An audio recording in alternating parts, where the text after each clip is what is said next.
ICDS supervisor নিয়োগ 2025-এর বিজ্ঞপ্তি। এখানে দীর্ঘদিন ধরে তোমরা অপেক্ষা করছো যে আইসিডিএস এ ফর্ম ফিল আপ করবে।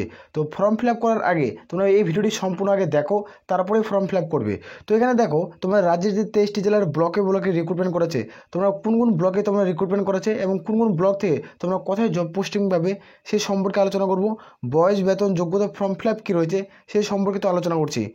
জয়েন বন্ধুরা, তোমরা হচ্ছে তোমাদের প্রিয় YouTube channel border force academy. তোমাদের সামনে যেটা নোটিফিকেশনের বিজ্ঞপ্তি নিয়ে তোমরা অন স্ক্রিন দেখতে পাচ্ছ, তোমাদের 1 বছর আগে অর্থাৎ 2024-এ তোমাদের নোটিফিকেশন কিন্তু পাবলিশ কিন্তু করা হয়েছিল যে আইসিডিএসের সুপারভাইজারের শূন্যপদ ছিল। তো সেই শূন্যপদ তোমার 13,225টি শূন্যপদ ছিল। সেই শূন্যপদে তোমরা 2025-এ ফর্ম ফিল আপ কিন্তু করতে পারছো। তো ফর্ম ফিল আপের পদ্ধতি কী রয়েছে সেটা আমরা আলোচনা করছি ভিডিওটির মাধ্যমে। ভিডিওটি সম্পূর্ণ দেখার পর যারা যোগ্য হবে তারা প্রত্যেকে ফর্ম ফিল আপ করবে। আর আমরা বারবার রিকোয়েস্ট করি যারা চ্যানেলে নতুন রয়েছে না, চ্যানেলটিকে অতি অবশ্যই সাবস্ক্রাইব করাবে। তো আমরা সরাসরি তোমাদের নোটিফিকেশন নিয়ে আলোচনা কিন্তু করছি। তোমাদের প্রথমত আমি ড্যাশবোর্ডে ক্লিয়ার করে বোঝাচ্ছি, তারপর আবেদনের তারিখ, আবেদনের লাস্ট ডেট কী রয়েছে সেটা আমি তোমাদের দেখিয়ে দেবো। তোমরা দেখে নাও যারা আইসিডিএস সুপারভাইজার পদে ফর্ম ফিল আপ করবে 2025-এর বিজ্ঞপ্তি। এ পদে যারা ফর্ম ফিল আপ করবে, মোট যে তোমাদের শূন্যপদ রয়েছে না, 13,225টি শূন্যপদ রয়েছে। এই 13,225টিতে তোমাদের কিন্তু প্রত্যেকটা তোমরা ব্লকে ব্লকে তোমরা জব পোস্টিং পাচ্ছ। আর তোমরা কোন জেলা থেকে ভিডিওটি দেখছো কমেন্ট করে জানাবে, আর পাশে তোমাদের ব্লকের নামটি কমেন্ট করে দেবে। তাহলে আমি তোমাদের বলে দেবো যে তোমরা কতগুলো ভ্যাকান্সি রয়েছে সেই ডিটেলগুলো আমি তোমাদের দিয়ে দেবো। জানাবে তোমাদের জেলা এবং ব্লকের নাম, আর তোমাদের কোন জেলা আর ব্লকে টোটাল কতগুলো শূন্যপদ রয়েছে সেটা আমি তোমাদের কমেন্টে রিপ্লাই কিন্তু দিয়ে দেবো। প্রত্যেক ক্লিয়ার করে বুঝতে পারছি। তো এখানে দেখে নাও, যেখানে দেখতে পাচ্ছ ওইখানে বেতন কত টাকা দেবে। এখানে তোমাদের যেটা বেতন রয়েছে, তোমাদের 7,100 টাকা বেতন রয়েছে, যেখানে তোমাদের বেতন 37,600 টাকা পাচ্ছ। গ্রেড পে থাকবে তোমাদের 3,600, অর্থাৎ এইখানে তোমরা টোটাল যেটা বেতন পাচ্ছ 40,000 প্লাস সামথিং স্যালারি কিন্তু পাবে। প্রথম মাসে তোমরা পাবে 40,000 টাকা প্লাস সামথিং কিন্তু স্যালারি পাচ্ছ। তো প্রত্যেকে ফর্ম ফিল আপ কিন্তু করতে পারবে। এখানে যেটা বয়স সীমা চাওয়া হয়েছে, তোমাদের বয়স 18 থেকে তোমাদের বয়স যদি 39-এর মধ্যে হয়ে থাকে তাহলে তোমরা প্রত্যেকেই যোগ্য। এসসি এসটি যারা প্রার্থী রয়েছে 18 থেকে 40, আর যারা ওবিসি প্রার্থী তাদের 18 থেকে তোমাদের 42। তো এখানে আমি বলে রাখি, তোমাদের যেটা 2024-এ যেটা নোটিফিকেশনের বিজ্ঞপ্তি পাবলিশ করছিল, সেই নোটিফিকেশন তোমাদের টোটাল ভ্যাকান্সি বলছিল যে তোমাদের 13,225টি শূন্যপদ। 13,225টি যেটা টোটাল তোমাদের এটা শূন্যপদ ছিল, সেই শূন্যপদ 2024-এ কিন্তু ফর্ম ফিল আপ শুরু হয়নি।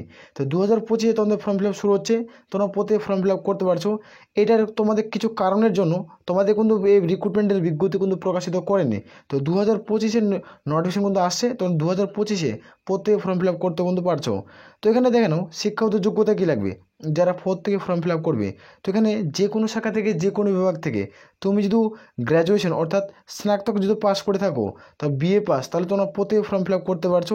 তোমাদের যে কোনো শাখা থেকে, যে কোনো বিভাগ থেকে, এখানে কোনো রকম পার্সেন্টেজের কিন্তু প্রয়োজন পড়ছে না। তোমরা প্রত্যেকে ফর্ম ফিল আপ কিন্তু করতে পারবে। এখানে তোমরা দেখতে পাচ্ছ এটা সিলেকশন প্রসেস, এটা কীভাবে রিক্রুটমেন্ট করাবে। এটার প্রথমত প্রিলিমিনারি এক্সাম কিন্তু দিতে হবে। এখানে তোমাদের প্রত্যেকেই প্রিলিমিনারি এক্সামে পাস যদি করো, তারপরে হবে তোমাদের মেন এক্সাম। মেন এক্সাম যারা পাস করবে তারপর হবে ইন্টারভিউ। এই 3টা প্রসেসে তোমাদের কিন্তু রিক্রুটমেন্ট কিন্তু করাচ্ছে। তোমরা তাহলে প্রত্যেক ফর্ম ফিল আপ কিন্তু করতে পারছো।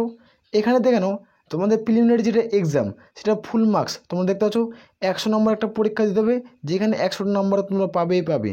তোমাদের 100টা কোশ্চেন থাকবে, প্রত্যেকটা প্রশ্নের মান 1। তুমি একটাও তো ঠিক করবে, তুই 1 নম্বর পাবে। আর যদি 100টা প্রশ্নের উত্তর তুমি যদি ঠিক করতে পারো তাহলে তুমি 100 নম্বর কিন্তু পাবে। তো এখানে তোমরা দেখে নাও তোমাদের এক্সাম যেটা টাইম থাকছে 1 ঘন্টা, তোমরা এক্সাম টাইম পাচ্ছ 1 ঘন্টা।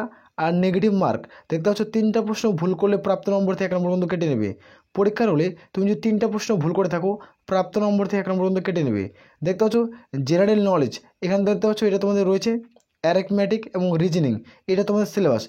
তুমি যদি সিলেবাস সম্পর্কে A to Z ভিডিও চাও, তো এ থেকে তোমার জেড অবধি মানে কোন টপিক থেকে কী সিলেবাস দিবে, আর এবং তোমাদের কোন সিলেবাসের চ্যাপ্টার থেকে কোন কোন প্রশ্ন দিবে এবং কটা করে প্রশ্ন দিবে অধ্যায় ভিত্তিকভাবে, তুমি যদি A to Z সিলেবাস সম্পর্কে ভিডিও চাও তাহলে কমেন্ট করে জানাবে যে A to Z এর সিলেবাসের ভিডিও। তো আমি নেক্সট ভিডিও তোমাদের আলোচনা কিন্তু করে দেবো, যে তোমরা ওই সে ভিডিওটি দেখে তোমরা ভালো মতো যে প্রিপারেশন নাও কি না, 2025-এ তোমরা আইসিডিএস সুপারভাইজারে তোমরা কিন্তু চাকরি কিন্তু প্রত্যেকে সাকসেসফুলভাবে কিন্তু পেয়ে যাবে। এটা একটা পার্মানেন্ট কিন্তু পোস্ট, প্রত্যেকে বোঝাতে পারছি। আর এটা মেন এক্সাম, এখানে একটা প্রত্যেকে মেন এক্সাম দিতে হবে। যারা প্রিলিমিনারি পরীক্ষা উত্তীর্ণ করবে তারাই কিন্তু মেন এক্সামে কিন্তু ডাক পাবে। তো যেটা তোমাদের ভাগ করা হয়েছে, পার্ট 4টা ভাগে ভাগ করা হয়েছে, পেপার 1, পেপার 2, পেপার 3 আর পেপার 4, 4টা ভাগে বিভক্ত। এই 4টা বিভক্ত কিন্তু প্রত্যেকে কমপ্লিট করতে হবে। যেখানে পেপার 1-এ তোমাদের ইংলিশ থাকবে, পেপার 2-এ থাকবে বেঙ্গলি এবং নেপালি, এই দুটো তোমাদের থাকছে। আর পেপার 3-তে জিকে এবং কারেন্ট অ্যাফেয়ার্স তোমাদের কিন্তু এগুলো থাকবে। আর পেপার 4 অর্থাৎ অ্যারিথমেটিক, এটা তোমাদের কিন্তু থাকবে যে ম্যাথামেটিক্স তোমাদের বলা হয়, সেটা হলো ম্যাথমেটিক্স তোমাদের বলছে, যেখানে এক্সাম টাইম তোমরা দেখতে পাচ্ছ 90 মিনিট তোমরা সময় পাচ্ছ। তোমাদের প্রত্যেকে কিন্তু পেপার কিন্তু পরীক্ষা কমপ্লিট করতে হবে। টোটাল এখানে কোশ্চেন থাকবে তোমাদের 400টা, আর 400 নম্বরে কিন্তু পরীক্ষা হবে। এখানে 400টা কোশ্চেন 400 নম্বরের মধ্যে পরীক্ষা হবে। তো প্রত্যেকে ভালো মতো তোমাদের এক্সাম কিন্তু দিতে হবে, কিন্তু প্রত্যেকে পরীক্ষা দিতে হবে। যারা এখানে ভালো স্কোর করবে তারা কিন্তু ফাইনাল যেটা ম্যাট লিস্ট রয়েছে সেখানে তোমরা ডাক কিন্তু পাচ্ছ। আর দেখতে পাচ্ছ এটা হলো ফাইনাল ম্যাট লিস্ট, এটা যেটা ফাইনাল ম্যাট লিস্ট তোমাদের তৈরি করা হবে, যারা মেন এক্সামে উত্তীর্ণ করবে তাদের এখানে নাম আসবে।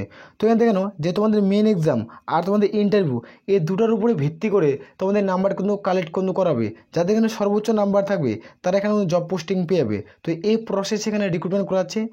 আইসিডিএস সুপারভাইজারে তোমাদের শূন্যপদ 13,225টি শূন্যপদের বিজ্ঞপ্তি। তোমরা রাজ্যের 23 জেলার ব্লকে ব্লকে তোমরা প্রত্যেকে জব পোস্টিং পাচ্ছ। আর তোমরা কোন জেলা থেকে ভিডিও দেখছো অতি অবশ্যই কমেন্ট সেকশনে কমেন্ট করে কিন্তু জানাবে। আর এটা কবে থেকে ফর্ম ফিল আপ শুরু হবে সেটা তোমাদের আমি জানিয়ে দিচ্ছি, যেটা আইসিডিএস সুপারভাইজারে রিক্রুটমেন্ট করাচ্ছে। তো এটা রিক্রুটমেন্ট তোমাদের খুব দ্রুত ফর্ম ফিল আপ করতে হবে। প্রথমত তোমাদের ওটিআর করতে হবে, অর্থাৎ প্রথমত তোমাদের অনলাইনের মাধ্যমে রেজিস্ট্রেশন কিন্তু কমপ্লিট করে রাখতে হবে। তারপরে তোমাদের প্রত্যেক ফর্ম ফিল আপ কিন্তু করতে হবে। এটার আবেদন প্রক্রিয়া খুব দ্রুত শুরু হয়ে যাবে। তোমার চ্যানেলটিকে সাবস্ক্রাইব করে রাখো, আর না টেলিগ্রাম চ্যানেলে যুক্ত হয়ে যাও। আমি খুব দ্রুত তোমাদের এটা নোটিফিকেশন আর তোমরা অ্যাপ্লাই লিঙ্ক তোমরা খুব দ্রুত দেখতে পেয়ে যাবে। তো চ্যানেলটিকে সাবস্ক্রাইব করে রাখতে পারো। আসলে প্রত্যেক বোঝা গেছে। তাহলে এ বলে আমরা এখান থেকে ভিডিও শেষ করছি। জয় হিন্দ, জয় ভারত।